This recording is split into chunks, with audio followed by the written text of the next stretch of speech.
الحمد لله رب العالمين والصلاة والسلام على رسوله الكريم وعلى آله وصحبه ومن سار على نهجه إلى يوم الدين وسلم تسليما كثيرا. أما بعد، قال الله تعالى: إنا نحن نزلنا الذكر وإنا له لحافظون. اللہ تعالیٰ فرماتا ہے کہ بے شک ہم نے ہی اس ذکر کو نازل کیا ہے اور ہم ہی اس کی حفاظت کرنے والے ہیں۔ ذکر سے مراد کیا ہے؟ عام طور پر ذکر سے مراد قرآن کریم دیا جاتا ہے،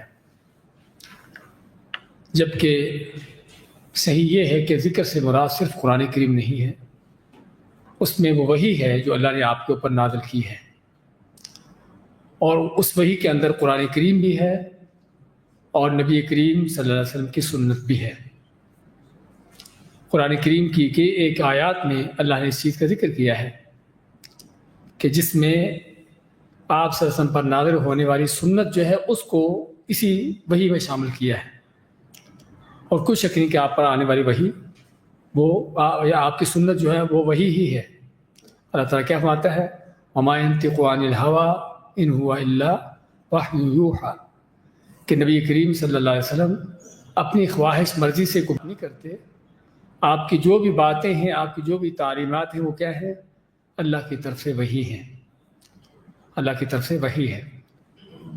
تو آپ کی اس سنت کو ہم حدیث نبوی کا نام دیتے ہیں، اور اس سنت اور حدیث نبوی کی دین میں اہمیت کیا ہے ہم انشاءاللہ اس کو بھی لیں گے، لیکن اس سے پہلے ہم یہ معلوم کرنا چاہیں گے کہ سنت یا حدیث نبوی کیا ہے، اس میں کیا کچھ آتا ہے۔ اس میں رسول کریم صلی اللہ علیہ وسلم کا ہر فرمان، آپ کی کہی ہوئی بات، آپ کا قول اور آپ کا فعل، آپ نے کوئی چیز کی ہے، کوئی کام کیا ہے، کسی بھی طرح کا کام ہے، چاہے وہ عبادت کے طور پر ہے یا کسی اور انداز سے ہے، تو آپ کا قول اور آپ کا فعل، اور تیسرا کیا ہے؟ تقریر، جس کو کہتے ہیں۔ تقریر کا معنی کہ آپ کے سامنے کوئی چیز ہوئی، کسی نے کوئی بات کہی، کسی نے کوئی چیز کی، آپ دیکھ رہے ہوں، آپ سن رہے ہوں، اور آپ اس کو، اس کام پر، اس بات پر، اس چیز پر برقرار رکھیں، اس کو روکیں نہیں۔ اور یہ خاص نبی کریم صلی اللہ علیہ وسلم کے ساتھ ہے، کیونکہ کوئی عالم دین ہے، اس کے سامنے کوئی آدمی غلط کام کرتا ہے اور وہ عالم دین اس کو نہیں روکتا، تو اس بات کی دلیل نہیں کہ وہ کام صحیح ہے، سمجھے نا؟ کیونکہ عالم دین کا نہ روکنا کسی بھی وجہ سے ہو سکتا ہے، اس کا یعنی کہ ممکن ہے کہ کسی مسلک کے پیش نظر کوئی اور کوئی وجہ بھی ہو سکتی ہے کہ اس کو اس غلط کام سے نہ روکنا۔ لیکن نبی کریم صلی اللہ علیہ وسلم جو ہے، اللہ کی طرف سے آپ کی باقاعدہ ذمہ داری تھی، آپ کا منصب یہی تھا کہ لوگوں کو اللہ کا دین سکھائیں۔ اس دین سکھانے میں یہ بھی تھا کہ آپ کے سامنے کوئی چیز اگر ایسی ہوتی کہ جو اللہ کی مرضی کے خلاف ہے، اللہ کے حکم کے خلاف ہے، تو آپ پھر اس پر لوگوں کو تنبیہ کرتے، وارننگ دیتے، بتاتے کہ یہ کام غلط ہے۔ کوئی بات کہنے والا کہتا، یا کوئی آپ کے سامنے کوئی چیز کی جاتی، کوئی کام ہوتا آپ کے زمانے میں، آپ کے وقت میں، تو آپ اس سے لوگوں کو اس کے بارے میں تعلیم دیتے کہ یہ کیسا ہے۔ یعنی فرض کرو ایک آدمی نے رسول اکرم صلی اللہ علیہ وسلم سے بات چیت کرتے ہوئے کہہ دیا ما شاء اللہ وشئت، کیا مانی؟ کہ جو اللہ نے چاہا اور آپ نے چاہا۔ تو آپ کیا سن کر خاموش رہے؟ نہیں، فوراً اجعلتنی للہ ندا، کیا فرمایا اس کو؟ کیا تو نے مجھے اللہ کا شریک بنا دیا؟ بلکہ یہ کہو کہ جو صرف اللہ نے چاہا۔ حالانکہ انسان کی مشیت بھی ہے، انسان کی مرضی بھی ہے، لیکن انسان کی مرضی اللہ کی مرضی کے تابع ہے۔ تو خیر، کہنے کا مقصد، تو اس میں آپ نے فوری طور پر اس آدمی کو روکا، ٹوکا کہ تو نے بات جو کی ہے غلط کی ہے، اور آپ کی اس طرح کی دسیوں نہیں بلکہ سینکڑوں شاید احادیثیں آپ کو مل جائے کہ جس میں نبی کریم صلی اللہ علیہ وسلم نے کسی کی بات سن کر اس کی بات کی اصلاح کی ہو، اور اس کو صحیح کیا ہو کہ بات ایسے نہیں، ایسے ہے یا غلط ہے۔ اسی طرح آپ کے سامنے کوئی کام کیا جاتا اور وہ کام اگر غلط ہوتا تو آپ اس سے روکتے، آپ اس سے روکتے. آپ کوئی چیز دیکھتے، کوئی آدمی کوئی کپڑا ایسا پہنے ہوئے ہے جو صحیح نہیں ہے، کوئی آدمی کوئی کام ایسا کر رہا ہے کہ جو غلط ہے، تو آپ اس کو اس سے روکتے. لیکن اگر آپ کے ہوتے ہوئے، آپ کی موجودگی میں، بلکہ موجودگی تو کیا، بلکہ علماء تو یہ کہتے ہیں کہ آپ کے دنیا میں ہوتے ہوئے مسلمانوں میں سے کوئی کام کر رہا ہوتا اور وہ کام اللہ کی شریعت کے، اللہ کی مرضی کے خلاف ہوتا، تو آپ لازماً، آپ کا فرض تھا کہ اس پر تنبیہ کرنا. آپ کو خود کو اگر پتہ چل جاتا تب بھی، آپ کو اگر پتہ نہ چلتا تو اللہ تعالیٰ کو پتہ چلتا. اللہ تعالیٰ کو تو علم ہوتا نا کہ لوگ کیا کر رہے ہیں. اور لوگ کون؟ جو آپ کو ماننے والے مسلمان. ورنہ تو دنیا میں کافر بھی بہت رہتے تھے اس وقت، اور ان کے طرح طرح کے غلط کام ہوتے تھے. ہم ان لوگوں کی بات کر رہے ہیں کہ جو مسلمان مومن تھے، اگرچہ وہ آپ کے سامنے نہ بھی ہوں، لیکن آپ کے زمانے میں ہیں، وہی نازل ہونے کے زمانے میں ہے. تو کیا ہے کہ اس وقت بھی جو کام ہو رہا ہو، اگر وہ کام صحیح نہ ہو تو اللہ تعالیٰ آسمان سے وہی نازل کر کے لوگوں کو تنبیہ کر دیتا آپ صلی اللہ علیہ وسلم کے ذریعے سے کہ یہ کام ایسا ہو رہا ہے، ایسا نہیں ہونا چاہیے. اور اگر وہ کام غلط نہ ہوتا، صحیح ہوتا، تو اس کو برقرار رکھا جاتا، جو اس بات کی دلیل ہوتی کہ کام صحیح ہے. اور ہمیں اس طرح کی کئی مثالیں ملتی ہیں احادیث سے. صحابہ کرام آتے ہیں کہ ہم یہ کام اللہ کے نبی صلی اللہ علیہ وسلم کے زمانے میں کیا کرتے تھے اور ہمیں روکا نہیں جاتا تھا. اچھا، اس میں یہ نہیں آتا کہ آپ کے سامنے کیا تھا اور آپ اس کو دیکھ رہے تھے، نہیں، آپ کے زمانے میں. تو اس سے معلوم کیا ہوا کہ حدیث کی پہلی قسم کیا ہے؟ آپ صلی اللہ علیہ وسلم کے قول، آپ کی فرمائی ہوئی بات. فرض کرو حدیث ہے انما الاعمال بالنیات، یہ کیا ہے؟ آپ کا قول ہے، آپ کے بولے ہوئے الفاظ ہیں. اور اسی طرح آپ نے کوئی کام کیا، نماز پڑھتے ہوئے آپ نے رکوع کیسے کیا، آپ نے سجدہ کیسے کیا، فرض کرو آپ کے وضو کا طریقہ کیا تھا. صحابہ کرام میں ہمیں سینکڑوں بلکہ ہزاروں کی تعداد میں حدیثیں ملتی ہیں کہ جس میں ان چیزوں کا بیان ہے. تو یہ کیا ہے؟ آپ کا فعل، آپ کا عمل. اور تیسرا ہم جو بات کر رہے تھے کہ آپ کے سامنے کوئی چیز ہو، آپ کے وقت میں کوئی چیز ہو، کرنے والے مسلمان ہوں، اور وہ کام اگر غلط ہوتا تو یا تو آپ کو پتہ چل جاتا، دیکھ لیتے، آپ معلوم کر لیتے، کوئی آپ کو بتاتا آ کر کے ایسا کام ہو رہا ہے، یا پھر اللہ تعالیٰ کی طرف سے وحی آنے سے آپ کو بتا دیا جاتا کہ ایسی چیز ہو رہی ہے اور اس سے لوگوں کو روکا جائے. اس کو کہتے تقریر. تقریر عربی یعنی کہ لفظ تقریر کے معنی کہ کسی کو اس پر برقرار رکھنا، اس کو برقرار رکھنا، اس کو نہ روکنا. تو حدیث کی 3 قسمیں. چوتھی ایک اور ہے، کون سی ہے؟ آپ صلی اللہ علیہ وسلم کی جو صفات ہیں، آپ کی صفات ہیں. اور صفات آپ کی 2 طرح کی، آپ کی خلقی، اخلاقی. آپ کی صفات جو ہیں، اخلاقی صفات کا معنی کہ آپ چلتے کیسے تھے، سوتے کیسے تھے، لیٹتے کیسے تھے، بیٹھتے کیسے تھے، بات چیت کا آپ کا انداز کیا ہوتا تھا، سمجھے نا؟ اگر مسکراتے ہنستے تو کیسا انداز ہوتا تھا آپ کا. طرح طرح کی وہ چیزیں کہ جو انسان کے اخلاق و کردار اس سے تعلق رکھتی ہیں. اور کوئی شک نہیں کہ یہ بھی حدیث کا حصہ ہے، یہ بھی حدیث کا حصہ ہے کہ نبی اکرم صلی اللہ علیہ وسلم چلتے کیسے تھے، آپ کے چلنے کا انداز کیا ہوتا تھا. اور صحابہ کرام باقاعدہ ان چیزوں میں بھی آپ کی پیروی کرتے تھے. آپ لیٹتے، سونے کے لیے جب لیٹتے تو کیسے لیٹتے تھے؟ دائیں کروٹ پر، سمجھے نا؟ آپ سر کے نیچے ہاتھ رکھ کے اس طرح سے، اور قبلہ کی طرف رخ ہو کر اکثر بیشتر یہ بھی ہوتا. تو کہنے کا مقصد یہ کیا ہے؟ آپ کے اخلاقی صفات ہیں، آپ کی اخلاقی صفات ہیں. اور یہ کوئی شک نہیں کہ یہ بھی حدیث کا حصہ ہے. لیکن بعض علماء نے ایک آپ کی اور صفت بھی، اس کو بھی حدیث میں لیا. اور وہ کون سی ہے؟ آپ کی تخلیقی، خلقی، وہ تخلیقی الفاظ، خلقی صفات مانا کہ آپ کی قد و قامت کتنی تھی، آپ کی قد و قامت کیسے تھی، آپ کا رنگ کیسا تھا، آپ کا چہرہ مبارک، آپ کی آنکھیں وغیرہ، اس طرح کی چیزیں، بال کیسے تھے آپ کے. تو یہ خلقی صفات. لیکن حقیقت میں خلقی صفات کو ہم حدیث میں شامل نہیں کریں گے. کیوں؟ کہ آپ صلی اللہ علیہ وسلم کا قد کتنا تھا، آپ اپنا قد اتنا بنا لیں گے؟ کیا خیال ہے؟ کچھ چھوٹا ہے تو لمبا ہو جائے گا، یا لمبا ہے تو چھوٹا ہو جائے گا؟ یہ وہ چیز ہے جو اللہ تعالیٰ کی طرف سے ہے، سمجھے نا؟ تو خلقی اس بات کو حدیث کا نام نہیں دیا جائے گا، لیکن ہم معلوم کریں گے، معلوم کرنے کی حد تک معلوم کریں گے کیا، تاکہ آپ صلی اللہ علیہ وسلم کی سیرت معلوم ہو، یہ چیزیں ہمارے سامنے ہیں، ہمارے علم میں ہو، یہ اچھی چیز ہے، لیکن اس کو حدیث کا نام نہیں ہے، کیونکہ حدیث کیا ہے؟ حدیث وہ چیز ہے کہ جو حقیقت میں ہمارے لیے قابل عمل ہے۔ آپ نے کوئی بات بیان کی ہے، کوئی فرمان آپ کا ہے کہ جس پر ہم نے عمل کرنا ہے، جس پر ہمیں چلنا ہے، آپ کو کوئی فعل ہے، کوئی کام ہے کہ جس میں آپ ہمارے لیے آئیڈیل ہیں، نمونہ ہیں، سمجھے نا؟ آپ کے سامنے کچھ ایسا بتایا ہے، کوئی چیز ہوئی، بات کہی گئی، آپ نے اس کو روکا نہیں، اس کا مطلب کہ بات ٹھیک ہے، ہم کر سکتے ہیں۔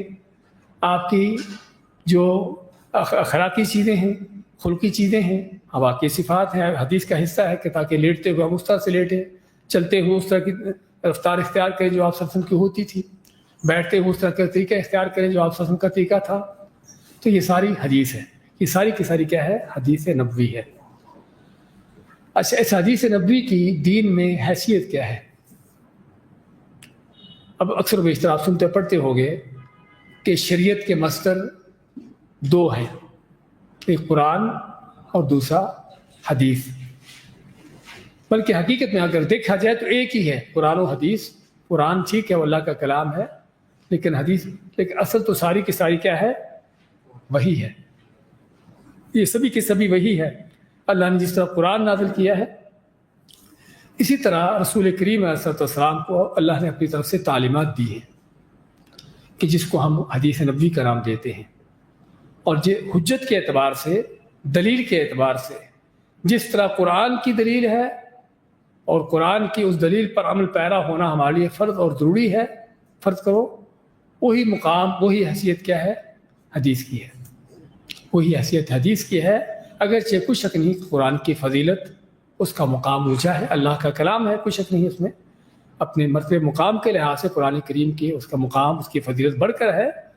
لیکن جہاں تک بات کر رہے ہیں دلیل کے لحاظ سے، حجت کے اعتبار سے، کسی چیز پر عمل کرنے کے اعتبار سے، تو جو قرآن کی حجت ہے وہی حدیث کی حجت ہے۔ حجت ہونے کا معنی کہ جس طرح قرآن ہمارے لیے دلیل ہے، اللہ تعالیٰ اگر کسی چیز کا حکم دیتا ہے کہ یہ چیز کرو، یہ چیز نہ کرو، نبی کریم صلی اللہ علیہ وسلم کی طرف سے آنے والے احکامات کی بھی یہی حیثیت ہے۔ اگر صحیح حدیث سے ہمیں پتہ چل جاتا ہے کہ اللہ کے نبی صلی اللہ علیہ وسلم نے اس چیز کا حکم دیا ہے، تو ہمارے لیے اس کا بھی حکم وہی ہے۔ حضرت عبداللہ بن مسعود رضی اللہ تعالیٰ عنہ، ان کے ساتھ ایک واقعہ پیش آیا۔ انہوں نے کہا کہ جس عورت نے اپنی بھویں بنائی، یہ ہاں جی ابروز ہوتے ہیں، ان کو بنایا، اس پر اللہ کی لعنت، اور فرماتے کہ اللہ کے قرآن میں ہے، یہ اللہ کے قرآن میں یہ ہے۔ اچھا، ایک عورت کہنے لگی کہ میں سارا قرآن پڑھ لیا ہے، مجھے کہیں قرآن میں بات نظر نہیں آئی کہ اللہ نے ابرو بنانے والی عورت کو جو ہے اس پر لعنت کی ہو۔ تو عبداللہ بن مسعود فرماتے کہ اگر تم نے سوچ سمجھ کے اور غور و فکر کر کے قرآن پڑھا ہوتا تو تم کو نظر آتا۔ کہتی کہ ہاں مجھے دکھاؤ ذرا۔ تو عبداللہ بن مسعود اللہ تعالیٰ کا فرمان پڑھ کر سناتے ہیں، وَمَا آتَاكُمُ الرَّسُولُ فَخُذُوهُ وَمَا نَهَاكُمْ عَنْهُ فَانْتَهُوا، کہ جو تم کو اللہ کا رسول صلی اللہ علیہ وسلم دے دے اسے لے لو، جس چیز کا حکم دے اسے کرو، اور جس چیز سے روکے اس سے رک جاؤ۔ تو کیا یہ قرآن کے اندر نہیں ہے؟ اگرچہ قرآن کے اندر یہ کام کرنے کا، ٹیٹو بنانے کی ان چیزوں کا ذکر نہیں ہے، لیکن اللہ کے نبی صلی اللہ علیہ وسلم نے جب تعلیم دے دی اور اللہ نے حکم دے دیا کہ اللہ کے میرے نبی جو تم کو کہہ دے اسے تمہیں کرنا ہوگا، تو اس کا معنی پھر کیا ہے کہ جو قرآن کے حکم کی حیثیت ہے، قرآن کے اندر جو حکم ہے اس کی جو حیثیت ہے، وہی حیثیت نبی اکرم صلی اللہ علیہ وسلم کے فرمان کی ہے، آپ کی حدیث کی ہے۔ اس سے ہمیں اندازہ ہوتا ہے کہ ہمیں حدیث نبوی کو جاننے کی، سیکھنے کی، معلوم کرنے کی کتنی اشد ضرورت ہے۔ قرآن کے ساتھ ساتھ آپ صلی اللہ علیہ وسلم کی سنت کو جاننے کی، حدیثوں کو معلوم کرنے کی کتنی ہمیں شدید ضرورت ہے، کہ تاکہ ہمیں پتہ چلے کہ واقعی دین کیا ہے۔ ایک تو اس لحاظ سے، باقی دوسرا کہ قرآن کریم کے ساتھ ساتھ حدیث نبوی کا انداز کیا ہے، بعض اوقات تو ہم دیکھتے ہیں کہ حدیث نبوی میں کوئی ایسی چیز ہے جو قرآن سے بڑھ کر ہے، قرآن سے بڑھ کر ہونے کا معنی کہ اس کا حکم قرآن میں نہیں آیا، حدیث میں آیا ہے۔ اس کا حکم قرآن میں نہیں آیا، حدیث میں آیا ہے۔ ہاں، آنے کا معنی کہ الگ سے حکم، جس طرح کہ ابھی ہم نے مثال دی ہے اس کی، تو یہ الگ سے حکم قرآن میں اس طرح کے اس لفظ سے کوئی حکم نہیں آیا۔ یہ حکم کہاں پر ہے؟ حدیث نبوی میں، اور اس طرح کی تقریباً آپ کو سینکڑوں بلکہ ہزاروں چیزیں ملیں گی، ہزاروں حدیثیں ملیں گی، احکامات ملیں گے کہ جو احکامات آپ کو حدیث نبوی سے ملیں گے قرآن میں نہیں ہے۔ اس کا مطلب پھر کیا ہوا کہ قرآن کے ساتھ ساتھ حدیث نبوی کو لیں گے تو تب جو ہے ہم مکمل دین پر چل سکیں گے، ورنہ ہم اگر صرف قرآن کو لے کر چلیں گے تو ممکن ہے بہت سا دین آپ سے چھوٹ جائے۔ ویسے ہی یعنی کہ بنیادی طور پر ہی دین آپ کو دین کے مسئلے کا پتہ چلے ہی نہ کہ دین کا کوئی مسئلہ ہے، یہ بھی کوئی مسئلہ ہے۔ تو اسے ایک پہلی کیفیت تو یہ ہے کہ حدیث نبوی جو ہے اس میں قرآن سے بڑھ کر مزید احکامات ہیں جس کا ذکر قرآن میں نہیں ہے، اور یہ بھی اسی طرح سے حکم ہے جس طرح قرآن کا حکم ہے، کیونکہ اللہ کی طرف سے ہے۔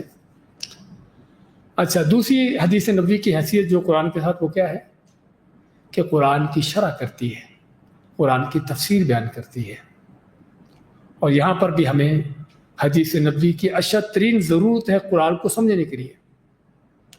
نماز کا حکم اللہ نے، جس طرح علماء کہتے ہیں کہ 700 مرتبہ قرآن کریم میں نماز کا ذکر آیا ہے، حکم آیا ہے، اس کا ذکر کیا گیا ہے، لیکن کہیں ایک جگہ پر بھی نماز کا طریقہ کار آپ کو نہیں ملے گا۔ صرف نمازوں کے اوقات کا اشارہ آیا ہے، اشارتاً، وہ بھی فکس طور پر، یہ وہاں پر بھی نہیں ہے کہ کب سے کب تک ہے، کہ فجر کی نماز کا وقت کب شروع ہوتا ہے کب ختم ہوتا ہے، ظہر کا کب شروع کب ختم، لیکن وہاں پر صرف اشارتاً بعض آیتیں ہیں کہ جس میں نمازوں کے اوقات کی طرف اشارہ ہے، لیکن نماز کا طریقہ کار، اس کی کیفیت آپ کو کہیں سے نہیں ملے گی کہ نماز کیسے پڑھنا ہے۔ اسی طرح تمام عبادات، روزے کے بارے میں حکم آیا ہے، لیکن روزے کی تفصیلات، کن چیزوں سے ٹوٹتا ہے کن سے نہیں ٹوٹتا، اس کے سارے معاملات آپ کو قرآن سے نہیں ملیں گے، حدیث سے ملیں گے۔ زکوٰۃ کے بارے میں بار بار حکم آیا اس کا، اور کچھ نہ کچھ اس کی تفصیلات بھی آئی ہیں، لیکن زکوٰۃ کن چیزوں میں ہے اور کتنی ہے اور کس میں ہے کس میں نہیں ہے اور کس کو دینا ہے، وہ ذکر آیا ہے قرآن کریم میں، لیکن اس کی مزید تفصیلات، یہ ساری چیزیں آپ کو حدیث سے ملیں گی۔ اور نہ کہ صرف عبادات کے اندر بلکہ حتیٰ کہ زندگی کے ہر شعبے میں، آپ کے بزنس میں، آپ کی تعلیم میں، آپ کے شادی نکاح میں، ان چیزوں کے اندر جہاں پر قرآن کریم کی طرف میں تعلیمات ہیں اللہ کی طرف سے، اس کے ساتھ ساتھ نبی کریم صلی اللہ علیہ وسلم کی طرف سے بھی تعلیمات ہیں۔ یعنی آپ کوئی ایسا مسئلہ زندگی کا نہیں دیکھو گے کہ جس میں صرف اور صرف قرآن ہی کی تعلیمات ہوں۔ حتیٰ کہ وراثت کا مسئلہ، وراثت یعنی کسی انسان کے فوت ہونے کے بعد اس کا مال کیسے تقسیم کرنا ہے، کون کون حصے دار ہوتا ہے، اللہ تعالیٰ نے خود اس کی تقسیم کی ہے قرآن کریم میں۔ یعنی جس انداز سے وراثت کے احکامات کو اللہ نے تفصیل سے ایک ایک مسئلے کو بیان کیا ہے، اس طریقے سے اور دین کے کسی حکم کو بیان نہیں کیا، لیکن اس کے باوجود حتیٰ کہ وراثت کے اس مسئلے کے اندر بھی آپ کو کچھ ایسی چیزیں ملیں گی جو حدیثوں سے ملتی ہے، قرآن میں اس کا ذکر نہیں ہے۔ تو اسے میں بتا رہا تھا کہ قرآن حدیث کا ایک تو حیثیت قرآن کے ساتھ یہ کہ قرآن سے مزید بڑھ کر احکامات، اور دوسری حیثیت کہ حدیث جو ہے قرآن کی شرح کرنے والی، قرآن کی تفسیر کرنے والی ہے، اس کو بیان کرنے والی ہے۔ اور اسی اللہ تعالیٰ فرماتا ہے کہ آپ کی طرف یہ قرآن نازل کیا کس لیے؟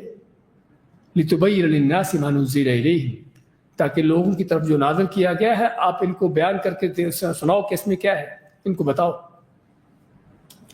اسی طرح مزید حدیث کا قرآن کے ساتھ جو تعلق ہے وہ یہ کہ حدیث جو ہے قرآن کی بہت سی آیتوں کے حوالے سے ان کے بیک گراؤنڈ، ان کے پس منظر، اس کو بیان کرنے والی ہے کہ آیت کیوں نازل ہوئی، کن حالات میں نازل ہوئی، کیا واقعہ تھا اس کا نازل ہونے کا، کہ جن چیزوں کو جاننے سے کیا ہے آپ کو اس کا حکم سمجھنے میں مزید آسانی ہوگی، سمجھے نا، مزید آپ کو آسانی ہوگی کہ جب آپ کو پتہ چلے گا کہ یہ آیت کیوں نازل ہوئی، اس کے پیچھے کیا اس کی بیک گراؤنڈ ہے، کیا واقعہ پیش آیا تھا، کیا قصہ تھا، کیا ہوا تھا اس کی تفصیلات آپ کہاں سے ملے گی؟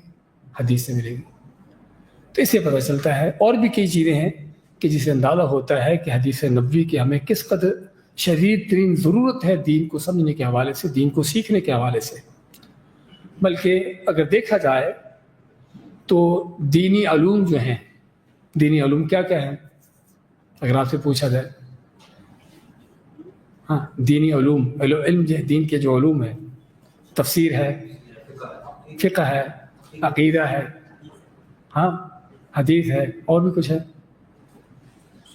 ہاں، اصول فقہ ہے، سیرہ بھی ہے. ان سبھی کا اصل جو دار و مدار کس پر ہے؟ حدیث پر ہے. عقیدہ میں جائیے، آپ عقیدہ سے شروع کرتے ہیں. عقیدہ میں جائیے، اکثر و بیشتر مسائل قرآن کریم میں کچھ شک نہیں کیا، قرآن کریم بھرا پڑا عقیدہ توحید سے، لیکن بہت سی چیزیں حدیث نبوی سے. اب ٹھیک ہے، قرآن کریم میں سے جو ہم کو اب چیز مل گئی، اس کی بعض اوقات ہمیں سمجھنے کے لیے حدیث کی ضرورت ہوتی ہے، جس طرح ہم ذکر کر رہے تھے. لیکن اس سے بڑھ کر مزید ہمیں احادیث سے چیزیں ملتی ہیں جو عقیدہ ہے، اس متعلقہ ہے. حضرت معاذ کی حدیث جب آپ نے ان کو یمن بھیجا، سمجھے نا. حضرت ابن عباس کی حدیث کہ ما حق اللہ العباد حق العباد اللہ، اس طرح کی حدیثیں جو محض توحید کی واضح حدیثیں ہیں. تو کہاں سے ملتی ہیں؟ حدیث سے. اچھا، حدیث سے تو ہیں، لیکن اس حدیث کو ہم نے لینا ہے یا نہیں لینا؟ یہ حدیث قابل قبول ہے یا نہیں ہے؟ ایک دوسرا فن ہے حدیث کا. قرآن کریم کے حوالے سے تو اللہ تعالیٰ کا فضل ہے کہ اللہ نے خود اس کی حفاظت کی ذمہ داری لی ہے، اور آج تک وہ یہ قرآن انہی حروفوں اور انہی الفاظ کے ساتھ موجود ہے جس طرح یہ نازل ہوا تھا. لیکن حدیث نبوی اس کے بارے میں یہ ہے کہ اس کی بھی اللہ نے حفاظت کی ذمہ داری لی ہے، لیکن اس کی حفاظت کا انداز ایک دوسرا ہے. اس کی حفاظت کا انداز ایک دوسرا ہے کہ جس میں اللہ نے امتحان کے طور پر بندوں کو اس بات کی گنجائش دے دی کہ کوئی جھوٹ بولتا ہے تو بولے، سمجھے نا. کوئی اگر غلط بیانی کرتا ہے تو کرے، جس طرح کوئی غلط کام کرتا ہے تو کرے. یہاں پر بھی امتحان کے طور پر اللہ تعالیٰ نے، اگر اللہ تعالیٰ چاہتا تو جس طرح قرآن کے اندر کوئی بات ایک حرف داخل نہیں کر سکا، حدیث کے اندر بیان ہو جاتا. اللہ تعالیٰ قادر ہے ہر چیز پر. لیکن یہ بھی امتحان صرف ہے کہ کون ہے کہ جو اس کے باوجود بھی اللہ کے نبی صلی اللہ علیہ وسلم کی حدیث کو لیتا ہے، اس پر عمل کرتا ہے. اور بلکہ اس سے پہلے اس حدیث کو خالص کرنے کے لیے اللہ تعالیٰ نے جو محنتیں کروائیں. آپ دنیا کا کوئی علم ایسا نہیں دیکھو گے، کوئی نالج ایسا نہیں دیکھو گے، دنیا کی سائنس آپ کو ایسے نظر نہیں آئے گی کہ جس پر اس قدر محنت ہوئی ہو، کہ جس قدر محنت جو ہے حدیث اور حدیث کے علوم پر، اس کی سائنس پر ہوئی ہے. آج 1450 سال کے بعد بھی اس پر ریسرچ جاری ہے، ختم نہیں ہوئی، بلکہ مزید بعض چیزوں کی اور اس کی ریسرچ کی ضرورت اور بڑھتی جاتی محسوس ہوتی ہے. سمجھے؟ یعنی ہمارے ابھی جو ہم پی ایچ ڈی اور ایم فل کے تھیسس وغیرہ کیے اسی انہی چیزوں پر تھے کہ وہ چیزیں کہ جو 1400 سال کے درمیان چلتی آ رہی ہیں، لیکن اس پر مزید تحقیق کی ضرورت تھی.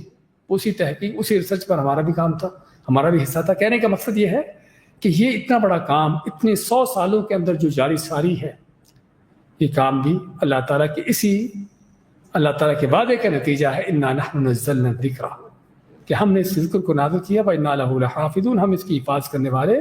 تو اللہ نے جس طریقے سے حدیث کی حفاظت کی ہے، یقین کریں کہ قرآن کی حفاظت کو دیکھا جائے تو شاید اس میں ابھی ہم وہ دور تک چیز نظر نہیں آتی. وہ قرآن اللہ نے جیسے نازل کیا تھا، کسی کو اس بات کا موقع دیا ہی نہیں کہ اس میں قرآن میں کچھ چیز ڈال سکے. لیکن حدیث میں اللہ نے موقع دے دیا تاکہ دجالوں کا، غلط لوگوں کا، ان لوگوں کو پتہ چلے. اور ساتھ ساتھ اللہ تعالیٰ نے ایسے لوگ کھڑے کیے کہ جنہوں نے کھڑے کھوٹے کو، صحیح غلط کو، بالکل ایک ایک چیز کو الگ الگ کر دیا کہ کیا صحیح ہے کیا غلط ہے. علامہ البانی رحمۃ اللہ علیہ اس عصر حاضر کے ان علماء میں سے کہ جنہوں نے حتیٰ کہ وہ کتابیں جو سابقہ علماء ایک کتاب لکھ کر چلے گئے، امام ترمذی لکھتی کتاب جامع ترمذی کے نام سے، جامع، امام البانی آتے ہیں اس میں کیا صحیح ہے کیا ضعیف ہے دونوں کو الگ الگ کر دیا. سمجھے نا؟ اور اس طرح کی تو آج تک یہ ریسرچ، یہ ساری چیزیں جاری ہیں اللہ تعالیٰ کے اس وعدے کو پورا کرتے ہوئے کہ اللہ تعالیٰ اس دین کو کیسے محفوظ رکھے ہوئے ہیں، کیسے اس کی حفاظت کیے ہوئے ہیں۔ تو بات کر رہے تھے کہ حدیث کے حوالے سے ایک یہ بھی چیز ہمیں جس کی ضرورت ہے وہ یہ کہ حدیث کب قابل قبول ہوگی کب نہیں ہوگی۔ حدیث کا علم یہاں پر بھی ایک بہت بڑا فن ہے اور بہت بڑا میدان ہے کہ جس میں اللہ تعالیٰ نے یہ کام کروایا ہے علماء سے، اور اس بات کی دلیل ہے کہ اللہ تعالیٰ کے ہاں یہ اس چیز کی اہمیت کیا ہے۔ ورنہ ٹھیک ہے کو صاحب کا دینوں میں یہ کچھ ہوا نا، عیسیٰ علیہ السلام کی لائی ہوئی انجیل ان کے آسمان کے طرف اٹھنے کے چند سال کے بعد بگڑ گئی، تبدیل ہو گئی، اصل حقیقت سے ہٹ گئی۔ موسیٰ علیہ السلام کی لائی ہوئی تورات کچھ عرصے کے بعد ہی اس وقت کے یہودیوں نے دوسرے لوگوں نے اس میں کچھ ڈالا، کچھ نکالا، کچھ تبدیل کر دی۔ تو نہ تو موسیٰ علیہ السلام کی تعلیمات حقیقت میں باقی رہیں اور نہ عیسیٰ علیہ السلام کی تعلیمات جو ہے وہ حق اور حقیقت تک باقی رہی۔ لیکن یہ قرآن، اور نہ کہ صرف قرآن بلکہ رسول کریم صلی اللہ علیہ وسلم کی لائی ہوئی تمام تعلیمات آج تک 1450 سال کے بعد بھی خالص ہیں، باقی ہیں، جاری ساری ہیں، اور جو اگر کوئی سچا دین صحیح وہ تعلیمات جو اللہ نے آسمان سے بھیجی ہیں ان کو آج بھی حاصل کرنا چاہتا ہے تو اس کے سامنے موجود ہے۔ اور یہ کیوں ہے؟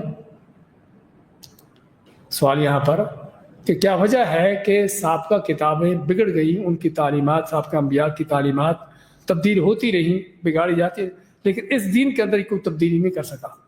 اگر کوئی کرنے کی کوشش کی ہے تو اس کے صحیح غلط کو الگ کر دیا گیا۔ اس کی وجہ کیا ہے؟ ہاں، وجہ یہ ہے کہ چونکہ یہ دین قیامت تک ہے، آپ صلی اللہ علیہ وسلم کے بعد کوئی نبی نہیں ہے، اور یہ قرآن اور آپ صلی اللہ علیہ وسلم کی دی ہوئی سنت قیامت تک ہے۔ تو قیامت تک اگر ہیں تو پھر ضروری ہے کہ اسی حالت میں باقی رہیں جس طرح سے اللہ تعالیٰ نے قرآن بھیجا ہے، جس طرح تعالیٰ نے وحی نازل کی ہے، تاکہ قیامت سے آنے سے پہلے والا آدمی بھی، آج 1450 سال کے بعد پیدا ہونے والا بھی ان صحیح تعلیمات کو، صحیح اس دین کو حاصل کر سکے جو اللہ نے بھیجا ہے۔ اگر بگڑ جاتا نہ ہوتا تو پھر آج کے لوگوں کو ادھر ہوتا کہ اللہ ہمیں تو صحیح دین ملا ہی نہیں، ہمیں تو صحیح دین ملا نہیں، ہم کس پر چلتے؟ تو اللہ نے اپنی حکمت سے اس دین کو محفوظ کیا آج تک، بلکہ قیامت تک محفوظ رہے گا، اس لیے تاکہ ہر وقت میں آنے والے شخص کو صحیح اور سچا دین ملتا رہے، اس کو صحیح معلومات تعلیمات اس کو ملتی رہیں۔ تو یہ تھا ایک حدیث کا چھوٹا سا ایک تعارف اس کی اہمیت کے حوالے سے کہ ہمیں کس قدر ضرورت ہے قرآن کریم کے ساتھ ساتھ حدیث نبی کو بھی سیکھنے کی، سمجھنے کی، جاننے کی۔ اس میں ہماری انشاءاللہ جو پروگرام رہے گا، جس طرح کہ آپ کو بتایا ہے کہ 40 نووی کے نام سے کتاب ہے۔ 40 کے معنی 40، نووی کے معنی امام نووی رحمۃ اللہ علیہ کہ جو تقریباً 7ویں صدی ہجری کے بڑے علماء میں سے ہیں اور شافعی مسلک کے علماء میں سے ہیں، لیکن شافعی ہونے کے باوجود یہ ان علماء میں سے ہیں جو مجتہدین ہیں۔ مجتہدین کے معنی کہ جو واقعہ ہی دیکھتے تھے کہ کیا قرآن و حدیث کے مطابق ہے۔ انہوں نے بہت تھوڑی عمر پائی تھی، تقریباً 40 سال کے قریب ان کی عمر ہے، 45 سال، 45 سال کے، 45، صرف 45 سال کی عمر ہے، لیکن اس کے باوجود اللہ نے ان سے اتنا کام لیا ہے کہ آج کا طالب علم شاید 45 سال میں ان کی کتابیں نہ پڑھ سکے۔ سمجھے نا؟ یہ صرف اللہ تعالیٰ کی طرف سے توفیق ہوتی ہے، اور ان کی ہر کتاب کی ہی کو اللہ نے ایسی قبولیت دی ہے کہ آدمی دنگ رہتا ہے کہ انہوں نے کس اخلاص کے ساتھ یہ کام کیا ہے۔ یہ حالانکہ 40 کے نام سے 40 میں 40 حدیثیں، اس 40 حدیثیں کیا ہے؟ اصل میں ایک روایت آتی ہے کہ جس نے میری امت کے لیے 40 حدیثیں اس کے محفوظ کی، اس کے لیے بخشش کا مغفرت کا اس طرح کی چیزیں، لیکن یہ حدیث ساری کی ساری ضعیف حدیثیں ہیں، کوئی صحیح حدیث اس پر نہیں ہے۔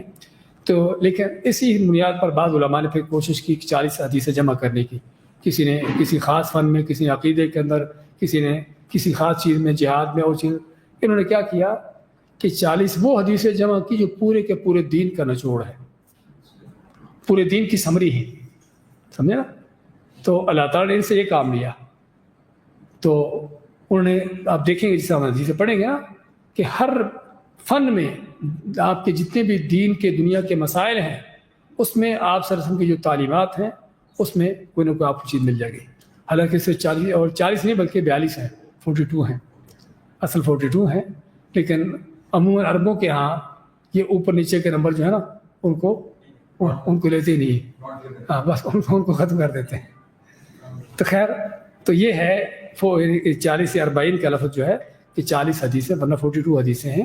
تو انہیں اور حدیثیں بھی اس سے بتایا ہے کہ سبھی کی سبھی حدیثیں دین کے رولز ہیں، دین کے قاعدے کلی ہیں کہ واقعی ہی جن کو سمجھیں گے تو آپ کو دین کے بہت سی چیزیں اس کے اندر آپ کو مل جائیں گے.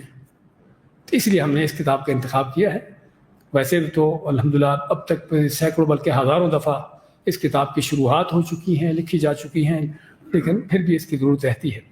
تو خیر یہ ہے کہ جو 40 نووی کا تھوڑا سا تعارف، امام یحییٰ بن شرف النووی جو ہے ان کی یہ کتاب کہ جس میں انہوں نے یہ یعنی کہ 40 حدیثیں 42 حدیثیں جمع کی ہیں کہ جو پورے دین کا رول اور اس کو پورے دین کے جو قاعدہ کلیہ اس کے نچوڑ ہے.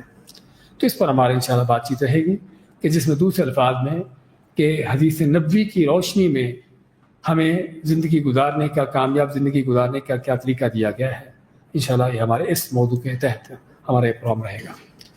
بارک اللہ فیکم، جزاکم اللہ خیر. آپ بھائیوں سے بس اس بات کی کوشش کرنے کی ضرورت ہے کہ ساتھیوں کو دعوت دیں.